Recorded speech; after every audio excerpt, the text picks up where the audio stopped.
Hi అండి, నా name Ravikiran రవిల్ సిటీ. I'm NISM certified and equities and derivatives అండి. నాకు ఇన్స్టాగ్రామ్లో ఒక మెసేజ్ వచ్చింది. ఆ మెసేజ్ ఏంటనేది మీకు చదివి వినిపిస్తాను. దాని తర్వాత ఆ సొల్యూషన్ ఏంటనేది మనం ఒకసారి డిస్కస్ చేద్దాం స్టాక్ మార్కెట్ గురించి. ఓకే, మెసేజ్ ఏమిటంటే, అన్న నాకు ప్రాఫిట్స్ వస్తున్నాయి, నేను ట్రేడింగ్ చేస్తూ ఉంటాను, ప్రాఫిట్స్ వస్తున్నాయి. బట్ ఏంటంటే ఆ ప్రాఫిట్స్ వచ్చినప్పుడు ఇంకా ప్రాఫిట్స్ వస్తాయని చెప్పి నేను హోల్డ్ చేయడం జరుగుతుంది, ముఖ్యంగా ఆప్షన్స్ ట్రేడింగ్లో. సో ది ఎండ్ ఏమవుతుందంటే వచ్చిన ప్రాఫిట్స్ పోయి లాస్లో క్లోజ్ చేయడం అనేది జరుగుతుంది.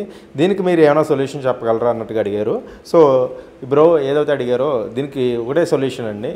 మీరు సపోజ్ 2 లాట్స్ ట్రేడ్ చేస్తున్నారు అనుకోండి, మీ టార్గెట్ అయిన తర్వాత ఒక లాట్ ప్రాఫిట్ బుక్ చేస్తుంది, ఇంకో లాట్ హోల్డ్ చేసుకోండి. ఓకే, ట్రైలింగ్ స్టాప్ లాస్ చేసి ఇదొక సొల్యూషను.